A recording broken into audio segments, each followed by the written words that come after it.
Oh, the All broadcast right, is guys, live. we are live. I am here today with Rita Delude, also known as Wanda, and my mom, a multi-author, multi-genre author, um, who writes basically everything. She's got some adventure in her too.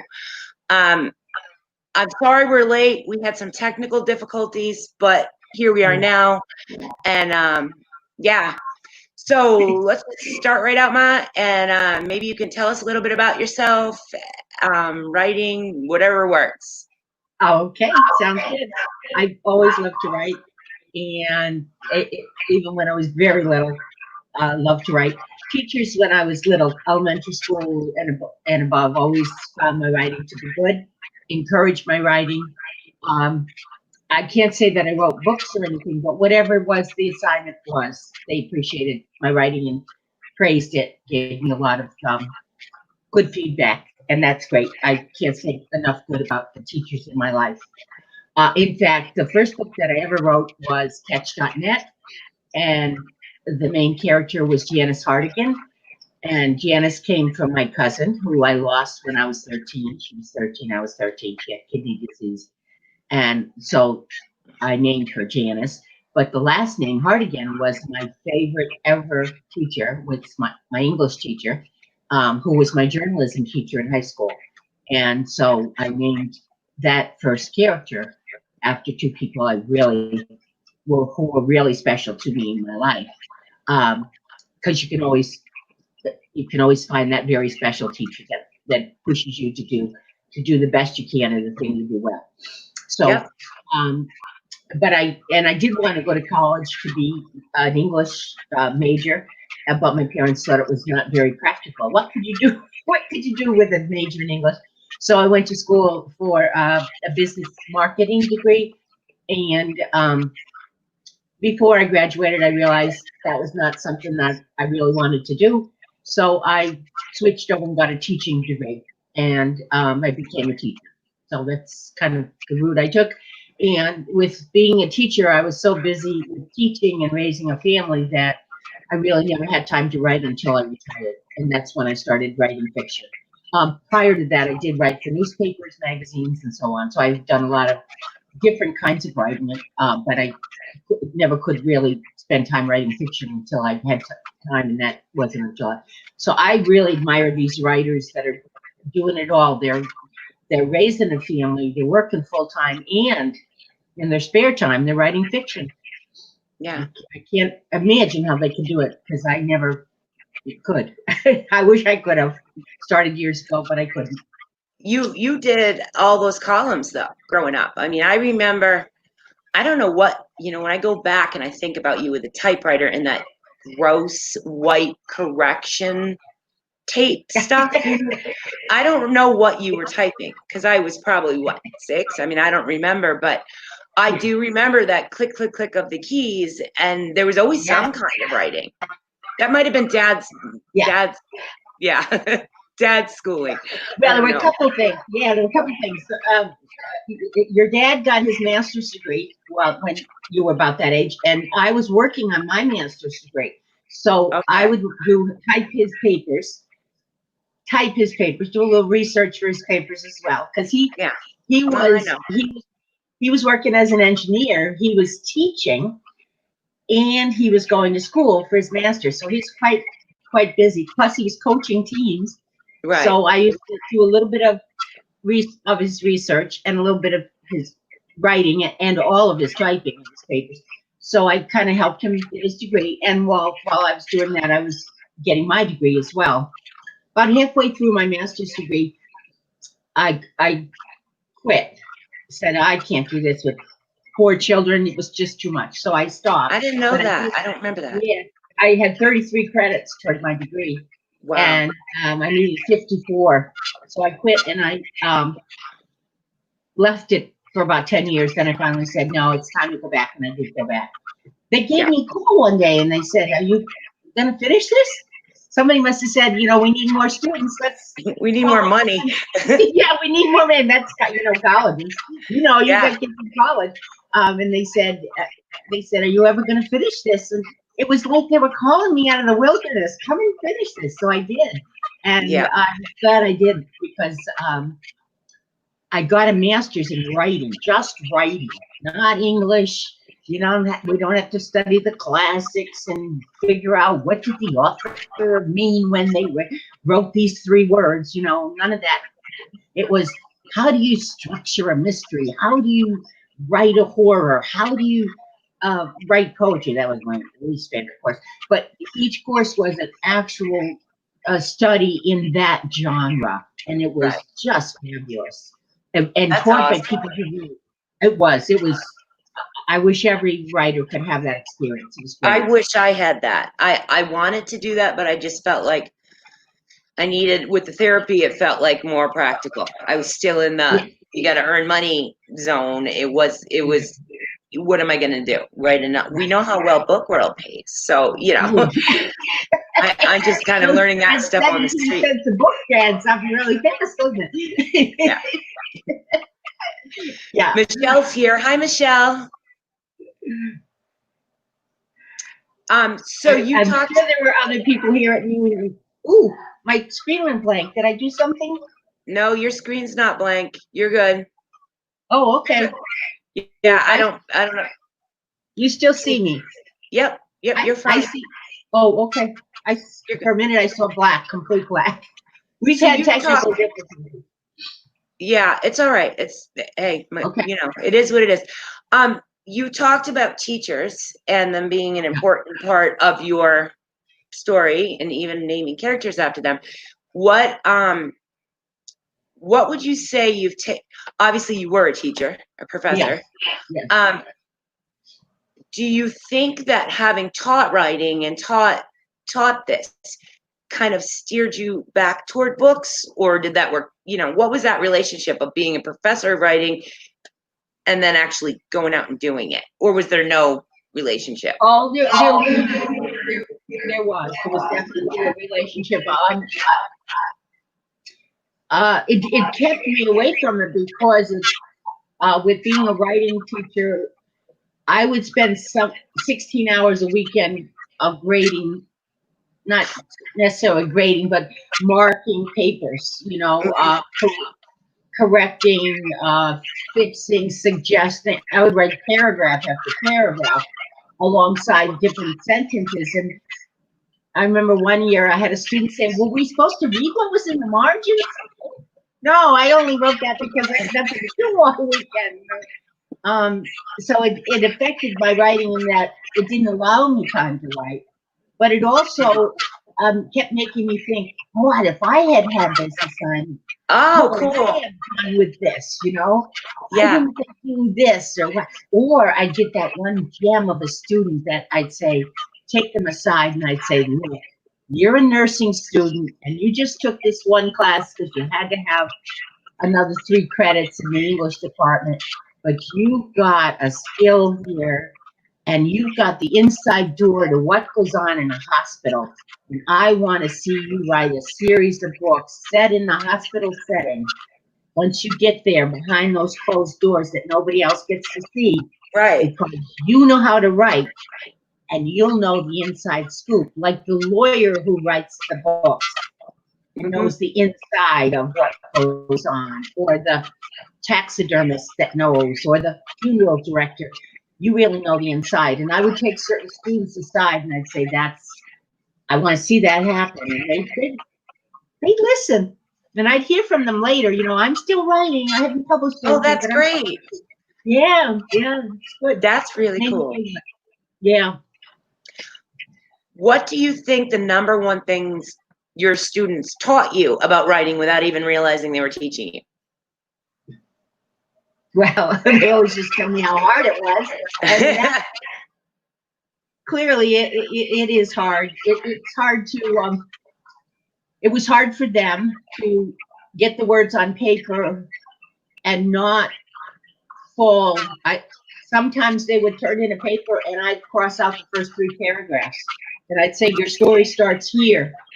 And they didn't like that. But I worked so hard on those 3 paragraphs. And I'd say, put them aside somewhere. Maybe you'll use them some other day, but no one cares that Jenny got up in the morning and had Cheerios for breakfast and took a shower and she brushed her teeth and she thought she put a little bit of sugar on her cereal. Unless there's a thumb in the cereal bowl that she's trying to eat, somebody's chopped off a thumb and left it in the cereal bowl. Nobody really cares what she had for breakfast. Start the story where your story starts. So I'd say, how about we get her outside and she gets hit by a truck? That's where your story starts, you know? Or, I want you to write a book that starts with a thumb in a cereal bowl, because to me, I'm reading that. Yeah, right. If you're into reading horror, you know, I really don't write a lot of horror. I have written a little bit. You know, my sister's revenge is more suspense building up to what's going to happen, and then there is blood and guts in one chapter. But I don't write. I did take a horror writing class, and I did say to the professor the first day, "Do we have to kill somebody? Because I don't think I can kill anybody." And then, and by the end of the class, people said, "Aren't you the lady that said you couldn't kill anybody?" Yeah, because I had killed off quite a few people before the class was out. Yep, it can be therapeutic. It really, yes, it can. It can. We have a lot more people here, so I just want to say hello, guys, and thank you for stopping by. I'm going to ask you some more questions. We've got John Watson. We've got Paul Davis. I'm assuming it just says Paul, but that's my guess. Somebody random from Facebook. It says Facebook user. I mean, we've got a crew here, so that's cool. That's nice. Why don't you tell us all about your latest work, whatever you're working on right now? Right now, I just turned in Hoarder, which is part of the Crazy Town series. It's going to be the second book in Crazy Town series, which the first book comes out January 2021, and Crazy Town is just what the title says. Everybody living there is going to be a little bit off kilter, you know. The two ladies that found it, Betty Sue and Beulah May, got the money to buy the town by killing off a husband, and they got a secret to hide, and so they welcome the odd person. Well, my person, Eve, lives in town and has lived in town even when the water was polluted. She'd buy bottled water and has lived there all her life. She never moved. No dirty old water's going to send her out of town. But she's got her own secret to hide. And as a result, she's a hoarder. And we see her in all her facets. I like a character that has maybe one persona on the outside, and then on the inside, she's got a little bit of devil in her. And I had 4 children, and when I was pregnant, my husband used to say, "I hope the baby's healthy, and I hope the baby has a little devil in him." And all my kids were that way. Not me. I have a halo. That's John. They were all healthy, and I think as I went along, he prayed harder. Each one got a little more devil in him. I don't know. There we go. I like that. That's beautiful. Maybe that's what happened. He prayed harder for the devil or something. But anyway, it's hard to have too many angels. Like underneath, they have a little bit of a not always a dark side, because I write romances that people are really sweet, but they have something that you don't expect, Right. So that's Hoarder, and that will come out in February 2021, because each month a different Crazy Town book will come out. So you have to look forward to that each month. It won't be, one every day. How do I keep up? Oh, no. Once a month, that's a reasonable amount. I like that. And then the book I'm writing now is called The Locket, and this is a historical romance. And I love history, and I love romance. I believe in true love. I've been married 47 years. I'm going to be 48. And some days it seems my husband and I both say, it's not a marriage, it's a sentence. So life sentence. But anyway, it's like when you're having technical difficulties. Yeah, We were having technical difficulties. Mm. He didn't want to participate in the family fun. He's still alive. He's That's all still alive, but he may not be for long. So, that counts. so we Oh, so we great. got so this story is set in present time. These two people are telling the story of how they met during World War II, and they met in the Warsaw Ghetto, which most people know that the Jewish people of Poland. Poland was in 4 weeks time. The Germans came into Poland and took over the country in 4 weeks' time. Poland wasn't ready for them, and they collapsed. So when the Germans came in, the Polish people, their synagogues were closed, their stores were closed, their people were no, their stores weren't closed, but they were limited in what they could do. All the Jewish organizations were closed and so forth, and they instead appointed a Jewish consul to deal with the people. And eventually, after about a year and a half, they said, "We don't even want you living on our streets with us. We're going to put you in the worst section of town. 1.3 miles is all they had." And they moved 400,000 people into 1.3 miles. Now, Erin knows where I live because Erin's my daughter. And I hope so. that is a very small part of Merrimack, 1.3 miles of Merrimack. I mean, you could go from here to where you went to school is probably the distance. Put 400,000 people in that space. Yeah, with buildings and stuff. It's just ridiculous. But that's what they did. And these two people met in the ghetto, and then eventually they're going to be sent to the camps. And they talk about that whole situation. But they do get separated. And you'll see what happens then of these two lovers. And there's a locket that connects the two of them. It started as a short story as part of the Bending Time anthology. And it's not going to end as the Bending Time anthology ended. I'm not playing games with time in this one. In the Bending Time, we had to play with time, move it forward and backwards. That's not happening in this story. And of course, it's a book, so I have a lot more chance to make adjustments and go into detail, make it much richer. And I have no picture again. It's all black to me. Nope, I can still see you though. Okay. Yep, you're good. If you can hear me, I will tell you if something goes wrong. You know what I just realized? When it goes black, all I have to do is move my mouse. Okay, that's your screensaver. Or it's all right. She has a new laptop, so it's a new laptop. Yeah, we tried to do it on my regular computer, but it didn't work. So, you talked about Bending Time as a short that you're going to pull and make it into? Is it going to be a novel or a novella? It's going to be longer than a novella. Somewhere between. Yeah, it's going to be longer than a novella. Do you prefer short story writing, novellas? What's your ideal length? I like short story writings as inspirations for novellas and novels. And I think novellas are easier because they are shorter. But if you really have a story that needs to be longer, you need a novel. This one needs longer than a novella because there's so much history in this, and I want to do it justice. It's an important story. Right. That period of time and what people did to other people is just horrendous.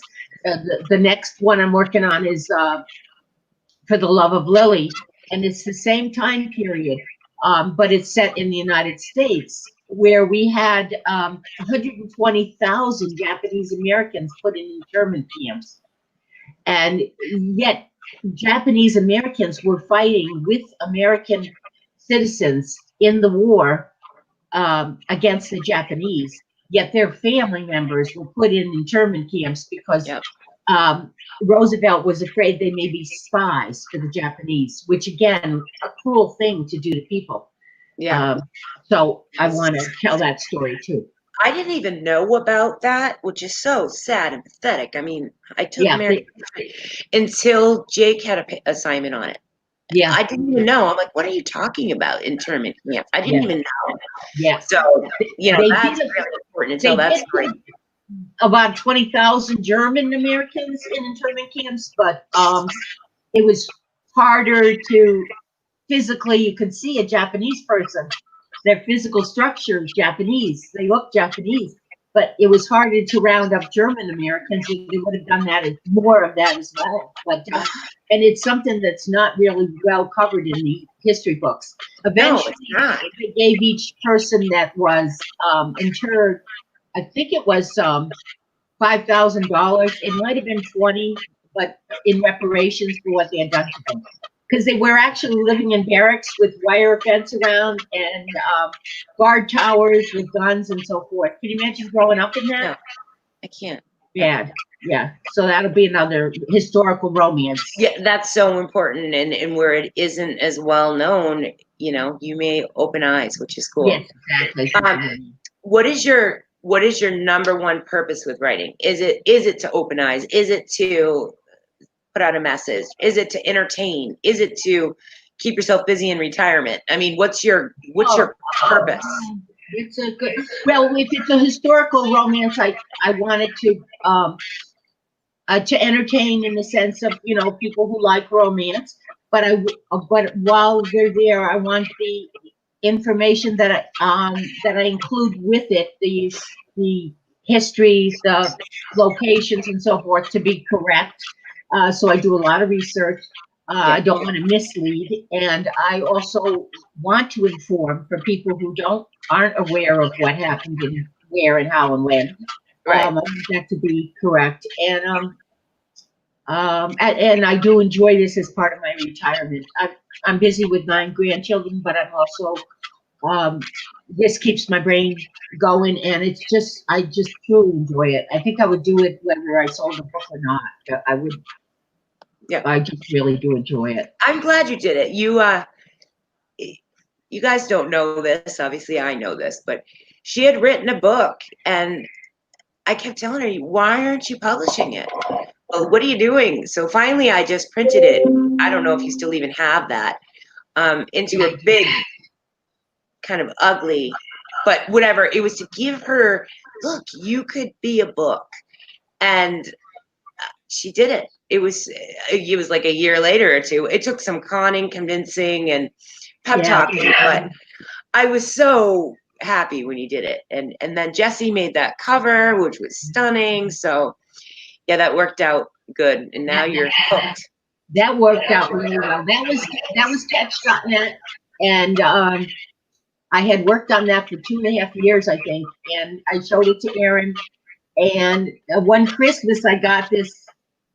It was a internet dating story, and with a fish theme. So she found this vase that was shaped like a fish. Ugliest darn fish. I wish I had it. It broke about 2 months ago, and it broke my heart because it broke in so many pieces. It couldn't be fixed. And she had made the book into 8.5 by 11 size, which you wouldn't sell that book. Yeah. This is made. I made this so you'd go through and you'd line edit it and you'd go get it out there. So she rolled the book up inside the vase, and then I used to keep flowers. Every week I bought new flowers to put in the vase, and I had it next to my desk where I wrote, and worked on that for a long time, about 2.5 years on Catch.net. And it did. It made me get off my butt and do it. Yeah, I have a reputation for that. It was saying, "I'm inviting you into my world," which most daughters wouldn't do. Most daughters would say, "This is my side of the street. You stay on your side of the street." You know, stay in your lane. It's called stay in your lane, Ma. Stay in your lane. Of course, when she was in middle school, she would have said, "Stay in your lane, Ma. I don't even have told you to stay in your lane my whole life. I'm no innocent." So yeah, you get to a point where I don't care. I have a mom. I'm not sorry. Yeah. Once you become a mom, I think you realize, everybody knows you have one. Yeah, it's not really something you should be glad to have one. Some people don't, and so to me it was, you are why I wrote. You were what made me want to write. You were what made me think I'm not stupid when I have teachers calling me dumb in 3rd grade and I can't read like other kids. You're sitting there telling me, don't listen to them, Aaron. And I'm, jotting away, writing as you're typing on that stupid typewriter. So to me, it's like only right and sort of full circle that, look, if I, the moron that Mrs. DuPont thought was dumb, can do this, then why can't you, who taught me, and why aren't you? So it just felt like, well, what are you doing? You're taking, let's go, hop, hop, Get off your button, do it. Or on your button, do it. Yeah. See, guys, I'm the same with her as I am with you. Does anyone have any questions? We can just start at, just shoot them in the comments. Somebody said that they do the same thing with their short stories, taking them and putting them into bigger books. My guess is Ebony, but I can't see who wrote it. I'm guessing Ebony. Well, I know that Tracy Ball, I read a story by Tracy Ball and told her to make it into a book. It was terrific. I hope she does. She will. If she doesn't, just remind me. I'll go after her. Tracy, what are you doing? I'm good at that. But yeah, somebody said that. So if you guys have any questions for her or anything, just throw them in the comments. And it was Ebony. I'm getting good at this. I'm guessing just on how they type. Going forward, what is your sort of goal with writing? It could be whether it's genre or just, whatever. I probably want to do more historical romances because I'm always up for a good research project, and so I'll probably do more of that. Although I enjoyed writing Sister's Revenge and Sweet Revenge, so I may pursue a little bit more of that kind of thing too. Maybe I will start a story with a finger in the cereal bowl. I might do some of that too. I would love it. I can picture that cover. Ebony wants to know if you plan on doing any co-writes. That's a good question. Aaron has offered to co-write with me, and multiple times. I even started it, but yeah, she sat at lunch one day and kind of fleshed out, which neither one of us actually were kind of pantsers, but we fleshed out a book one day and at lunch one day, because we used to, before COVID, we used to have lunch together once a week. But we haven't done a thing on it, and I'm almost afraid because she's very fast, and I'm not as fast as she is, and I'm afraid I wouldn't be able to keep up. Because it's very annoying if you co-write with somebody and they don't write as fast as you do, because you literally, if you're writing something else on the side, you forget what you're writing about. So you have to study and get back into the story, You haven't heard me complain at all, have you? No, I haven't heard anything. No, you're no evil. Yeah, okay, Mom. Good alibi. I hear nothing. It's fair. I mean, when you're the one that I vent to about, oh my God, I don't even remember this book and I'm supposed to, or whatever. And then you want to co-write. You're like, no, I don't want to be near you. I don't want you to go to Rena and say, she writes so slow. And she's like, Mother, what are you going to do? I would too. That's what's so bad. It's writer crazy. Michelle would like to know, do you ever get writer's block? And if so, how do you overcome it? I edit. I read somebody else's work. I either read a book or I edit.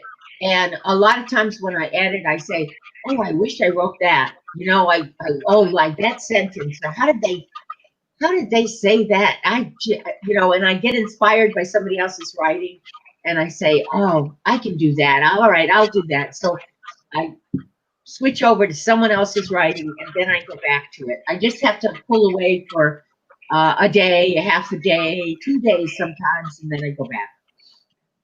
Yeah, good. I mean, that's really smart. See, that would not work for me, because then I write in so many voices and tenses, and that would bleed into whatever I was working on. So I can't, I have to go. That's when kayaking happens. Oh yeah, I have to get the heck away from book world when I have writer's block, and then it only takes a day. A song did it for me yesterday. There was which I don't like music overall. I mean, I like it, but not near my writing. I can't concentrate. Right. And there was a line. The line was bullet wounds Band-Aids don't heal bullet wounds. Terrible song, but that was the line. A whole story came out of Band-Aids don't heal bullet wounds.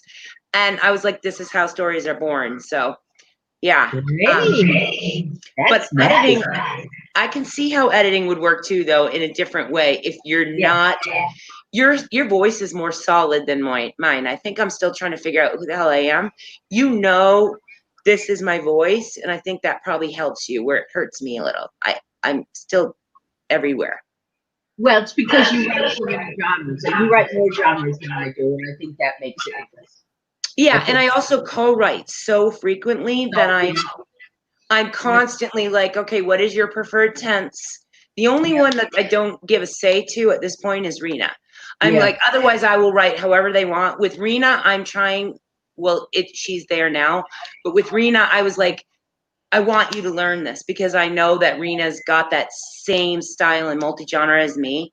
And now she can do it. She can do that whole switch from any point of view to any tense and really smoothly. So that's been great for her. Everyone else, I tend to just say, okay, what is their style? And I mimic that.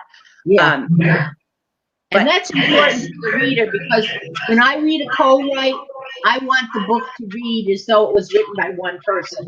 I don't want it to sound like two different people wrote this book. I need as a reader, I want it. And when I review a co-write, I say it reads seamlessly. If I say that, they've done a good job in my mind. Maybe other people like it differently, but I like a co-write to be the same voice. Do you know who I want to see you co-write with? I've never told you this. And I just secretly thought it. Tracy. Tracy. Really? Tracy. Oh, wow. She's good. I know, but no, listen. No, so aren't you. No, it's completely, this would work. You know how I push this stuff. Welcome to hell, Mom. You want it here. So, Tracy loves the research. She's got the historical. She's romance oriented. Yeah. Two different perspectives. Her personality is very much like me, so you're going to be used to her. Yeah. Powerful language and technical. Where she's strong, you're going to want her, and where you're strong, she's going to want. You guys would be beautiful. I'm telling you, that is one of my votes. I know you're afraid of me, but Tracy, I wrote with her. Yeah, she's written some really powerful things. She really has. I like her writing a lot. I know. I like her a lot, but yeah, her writing is, and she's a pantster, and I would say the speeds would match up really well. So it's just a back of the mind push from Erin because you know. Let me get through the ones I've got on my. Oh, I know. And all the series. My God, we're in all the shop series. No, geez, I gotta get through them. I know. There's never enough time, but hey, it's something to think about, and it's something I think would be a great co-write. And I would say go historical with her because she'd be great for that, especially if we did Civil War. Civil Warrior. Yes, that's what I'm thinking. Her Civil Warrior book was so impressive. Very. Very impressive. That's what made me think of it. I'm like, wow, okay, I see. And yet the one she wrote about in New Orleans, in one of the Art Inspires Words anthologies, should be a book. And I wouldn't touch that because that's her story. But that one too, just priceless. And that was historical in a sense. That wasn't present day. That wasn't. So she could do that too. She should make that into a book. I don't know if you read that one because. In Art Inspires? Yeah, you did. So rich. I think I've read almost everything of hers. I mean, I'm not right now. I'm not doing well with my reading because I'm busy. But you know, I really do when I get those holes, try to catch up. Yeah.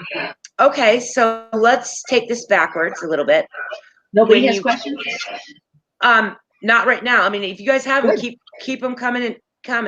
Oh, wait, we have a Watson that I skipped. Sorry, Watson. When editing, do you ever get so, you're going to like this. Do you ever get so caught up in the story that you forget the red pen? Great question. I wonder if I do. Sometimes I'll actually go back because I do get caught up in the story, and I wonder if I've missed something. So I'll go back and check. I'll go back 3 or 4 paragraphs sometimes. Um, I don't know, you know, and there's no way to really know if you did, you know. But I'll find myself like reading too fast, you know, like I'll say, oh my God, look how far I've gotten in this edit, and I've gotten so far along. I'll think, well, there's no mistakes. It's like, how is this so, the story is so good and it's technically so good. There must be a mistake. Then I'll go back thinking Yep. just what you're saying, that I left out, you know, I missed some mistakes. I was editing something the other night, and all of a sudden I said, no, there's already been a chapter 9. And sure enough, I went back and there had been a chapter 9. So now at every chapter, I have to change the chapter number because they did chapter 9 twice, you know. You could just leave a comment that says all your chapters from here going forward. I can't, because I don't know. I know I probably could do that, but I don't.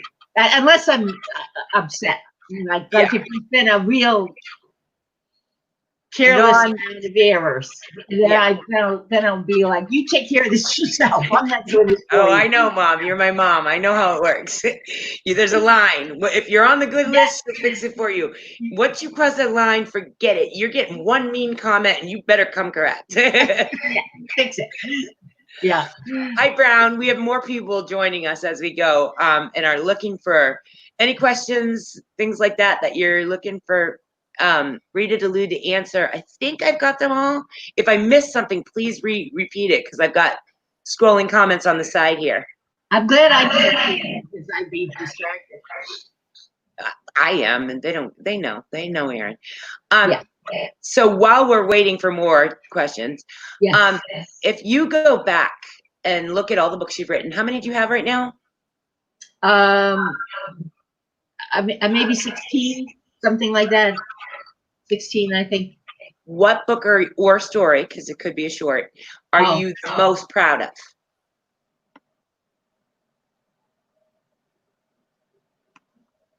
I don't know. I can't make it easy. No, that's not easy. Sorry. No, it's not easy. That's not easy. My Catch and My Caught books were fun because I loved Wanda. Loved her. I know. I wanted her to move next door and be my best friend. You know, she was just so cool. I liked her a lot. So they were enjoyable to write, but as far as and they were longer, which was good, that I could go the duration to make them longer. So I'm proud of that. But as far as substance or importance of the message or anything, not so much. I think the locket that I'm working on now, I think that's important. The locket, and I think the For the Love of Lily will be important too. Okay. I'm getting a lot of feedback. Are they getting a lot of feedback? Like technically sounding funny? I'm getting you know, you're right. You're just lean back. If you turn down the volume a little bit, but I wouldn't mess with it, because then we might have a technical issue. We have a hilarious question right now. I want to know. This is Brown Gold Star. Are you harder on Aaron than other authors when editing? I would love to know this. Oh no, absolutely not. Absolutely not. Same. No.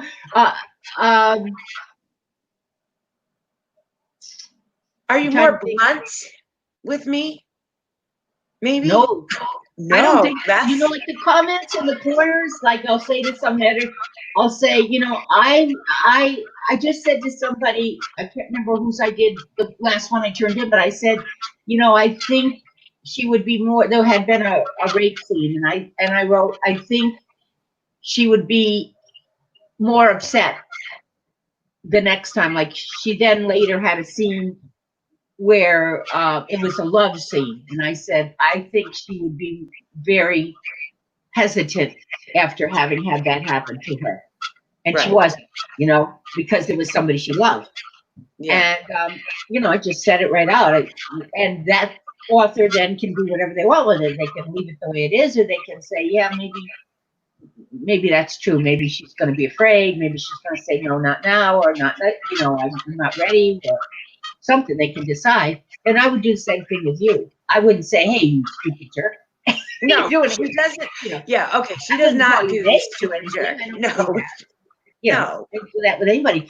But what I'll do is I'll make a suggestion that when I think something's not going to be received as realistic or reasonable or believable by the reader, then I'll say, could you consider, or would you consider, or something like that. And I do that to you, and I do that to pretty much anybody else.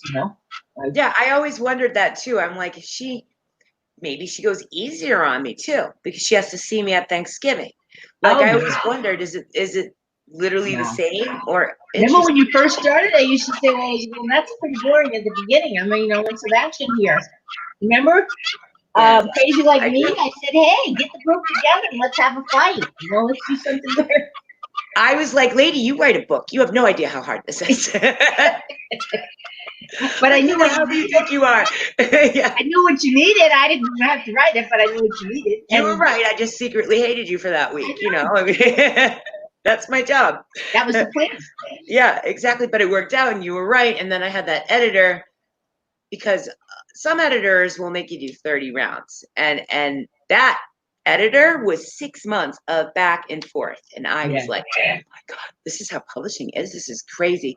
But you were right, and I learned a lot during that. So Yeah. yeah, great question, Brown. Thank you for asking that because I never thought to ask her it, but I did always wonder it. So that's a good one. Yeah, I think we've got all those questions.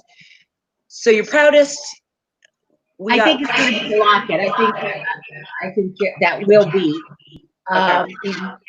Um, the amount of research that's gone into it, the importance of the story, and so on. Yeah. Um, and the whole idea that true love lasts, and I believe in true love, and I believe in the fact that you do have a soulmate out there. People do have somebody that, despite all their warts and scars and issues, they have You're okay. they have something for you that they offer to you that nobody else could, and that's what it is. So you're meant to be, kind of, you know. Yep. So I Yep. think I think that comes across in my love stories, that certain people aren't for everybody, but they are for you, and Yeah. that's what makes a good relationship. Yep. Nope. Fair enough. Michelle wants to know, not sure if this was asked, but what is a genre you'd like to write but haven't yet? I never thought I'd write paranormal, but I wrote Driven by Desire, which is a story I am proud of. For the Possessed by Passion collection that we're going to be putting out. Was it next January of next year? March of next year. Okay, March of next year's collection of actual novels by 20 plus authors, and that story is about a heart and a home under reconstruction. That's how I put it. And I never thought I'd write paranormal, although I wrote a Dracula story, Dracula's Choice. But I really don't think of Dracula as paranormal, although I should, I guess. Uh, but I don't know if I ever could write fantasy. I really wasn't exposed to fantasy until I started editing. And now I'm starting to enjoy fantasy, and I didn't think I would. But maybe I would try fantasy someday, but it would be very hard for me to create those worlds. Not so much the people, but the worlds. Me too. They're so different. They're very, very different. Yeah, I don't know how people do it. I don't know how they create them. They don't have it. I mean, I've done science fiction, short stories only, science fiction, and I can imagine a little bit of that, but I don't know how they come up with these fantasy worlds. And Yeah. Stephanie Ayers, oh my God, she comes up with these things, and I just like, wow, how'd you think of that? It's amazing. Yeah. I So can't that do would that. be a stretch for me, but fantasy might happen someday. That'd be cool. If you Yeah. could do it, I'll be impressed. I can't world build. I feel like there's too much on this world that hasn't been touched yet, that Yeah. I don't even know how to make up another world. Like, too far. I hear you. All right, we have about 10 minutes. So if anybody has any questions left, and Mom, in the meantime, anything you want to talk about with Book World, books, where you're headed, anything. And I will interrupt you if we get a question, so be ready. I don't know. I think you got to keep at it. If you're just starting out, you got to work at it. And you got to have thick skin because you're gonna have low sales. You're gonna have no sales or almost no sales, just your family and friends. You're gonna have days when you feel like you can't write at all. Well, you've got to figure out your way to get out of your writer's block. And for everybody, it's different. For some people, it might be kayaking. Some people, it might be music. I'm like Aaron. When I write, absolutely has to be silent. I can't have music on in the background, the TV on in the background. I can't have sound. Silent. Now, Yep. my husband likes to watch TV. So the idea of a laptop for me, I can take that laptop out there and I can pimp and I can research. I can maybe even edit, and even that's hard. Typically, I edit with silence because I'm reading the words. I want to be sure I'm reading it right, understanding it, and being sure that the tense is right and so forth. So I have to be very careful with that, and that's I take that seriously. So silence is my friend. I don't want to be distracted by the lyrics of a song, something's going to take it away. But you have to find your own pace, your own genres, your own space, and make the time for yourself. Even if you have to get up an hour early every day and make that time be your time, if you have a house full of little kids. I'm lucky now. It's my husband and me and the dog, and so I can do it whenever I want. But it does seem like there's never enough time, even then. And I have the perfect situation. Nobody really to bother me when I want to write, but still you're busy. You got to do the laundry, you got to cook the meals, you got to shop, and then my grandchildren. Although with COVID, I've only seen them on Zoom. Really, I very seldom get to see them now with Zoom with COVID. So Zoom has been a blessing to get to see them, miss them. We have a good question that's going to transition that says, when the world opens back up, are you going to do any book signings? I've never done one.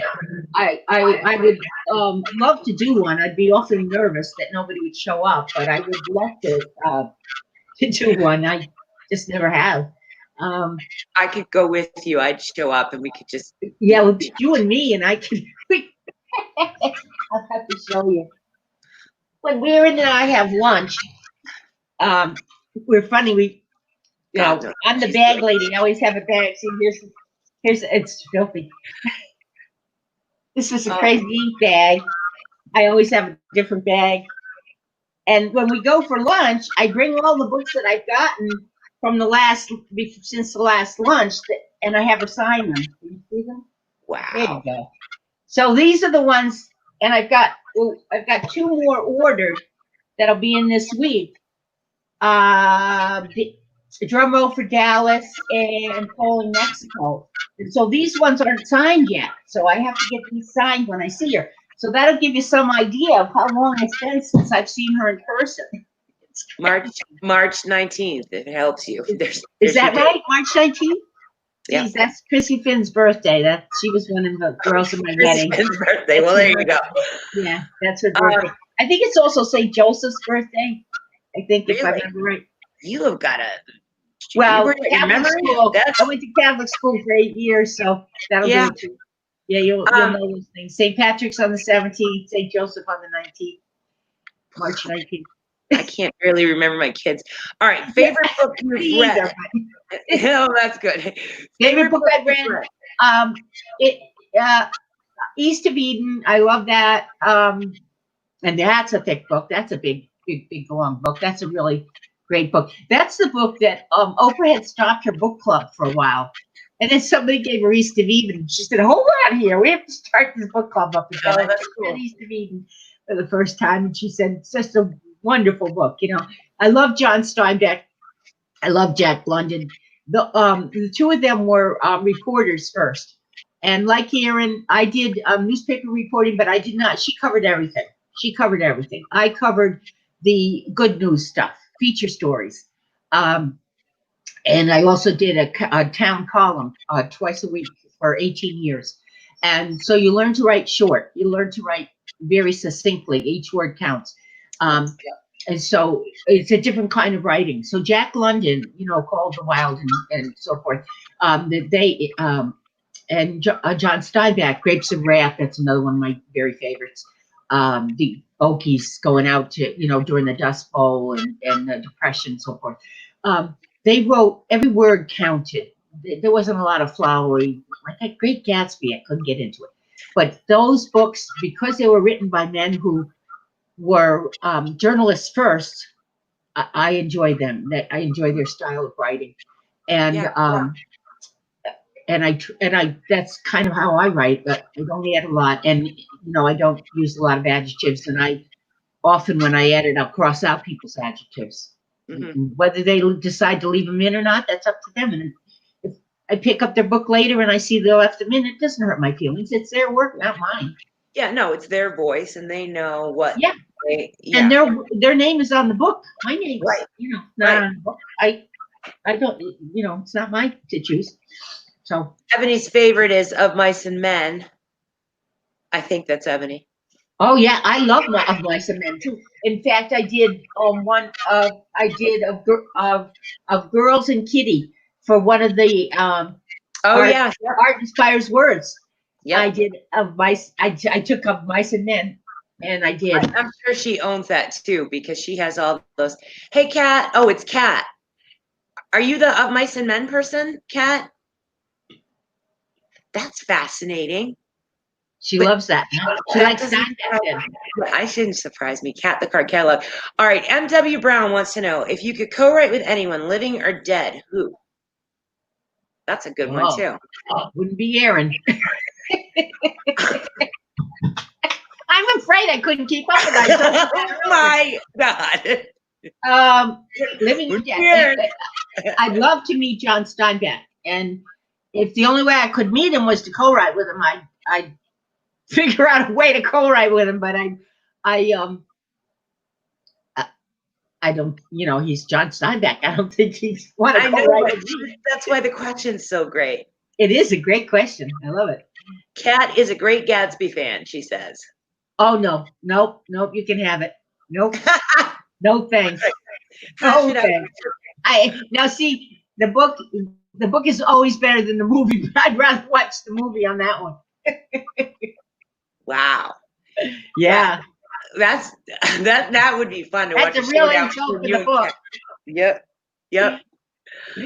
All right, we have 6 minutes to go. So we don't have to go the whole time, you know.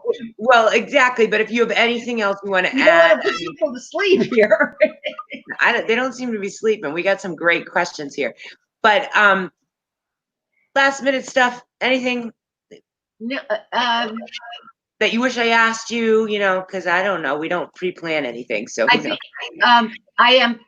think I'm like Erin, I'm a lifelong learner. So I am taking those master classes that she does the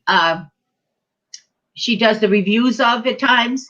And and they have been wonderful listening to. I've done Dan Brown. I've done Margaret Atwood. I've done Dan Sidious. I wasn't crazy about him. And one other. I can't think of it offhand so far.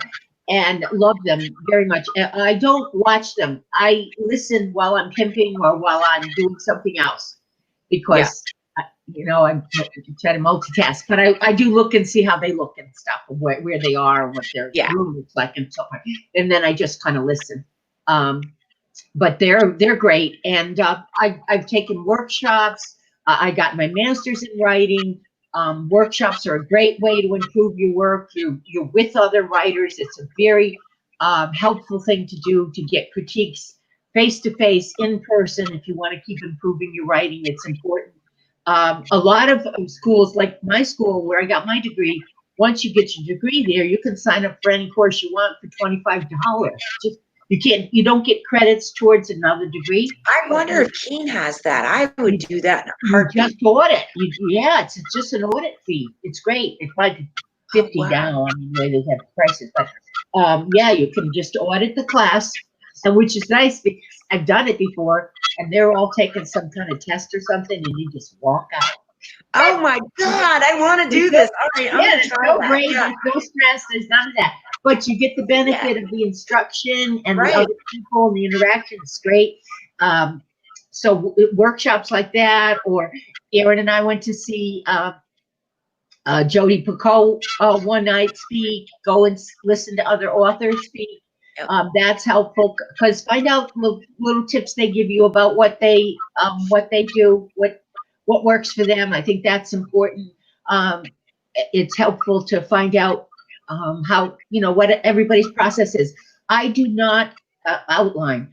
I used to, as a third grader, when they started making us outline.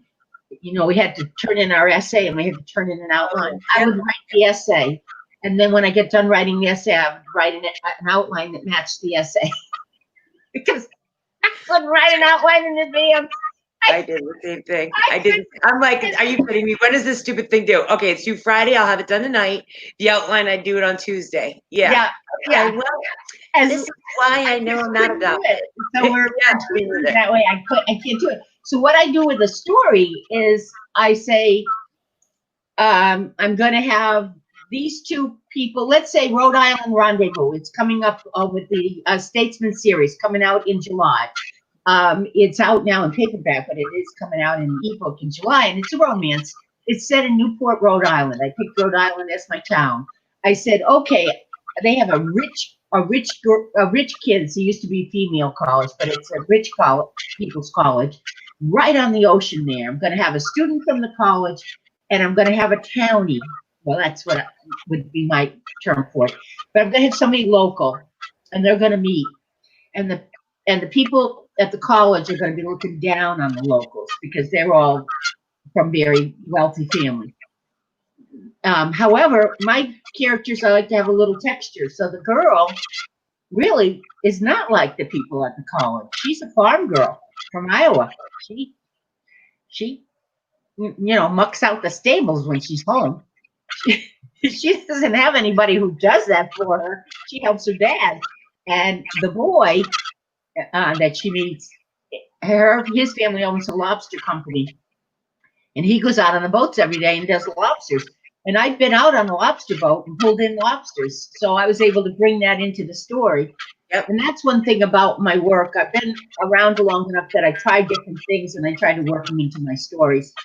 So I had that idea that she wasn't quite what the girls were at her school, and he wasn't quite what the town people were either. So the people had a kind of the girls at her school had a misplaced idea of him, and the two got together, even though people didn't really want them together. And that was as much as I knew when I started the story. And then the story sort of takes a life of its own. And I often have characters talk to each other and say things that I didn't know they were going to say. And somebody who doesn't write probably doesn't believe that happens, but it does. It really does happen. I type pretty fast, not as fast as Erin, and I touch type. And all of a sudden they'll say something, and I'll look down and I hope, wow, yeah, I didn't know that. Okay, and then something else is said as based on what has happened. Now we're running out of time. That I can see, so we have to say goodbye. We're good. Well, thank you guys for coming out. You had some awesome questions, some of the best questions we've had. We're sorry for the late start, but it's a learning curve, and I'm getting there. My internet is fixed, so it was not her fault. It's all right. It was not her fault. It was technical difficulties on my side. I've got an old computer I'm replacing and a new one that was still downloading stuff. So we really got it was bad. It doesn't matter. Like, these guys can wing it. They know. All right, I'm gonna hit end. Here. Thank you, Erin, for having me. Thank you for having me. Bye-bye, guys. Bye-bye. What do I do now? Anything? Oh, you're still live, Ma.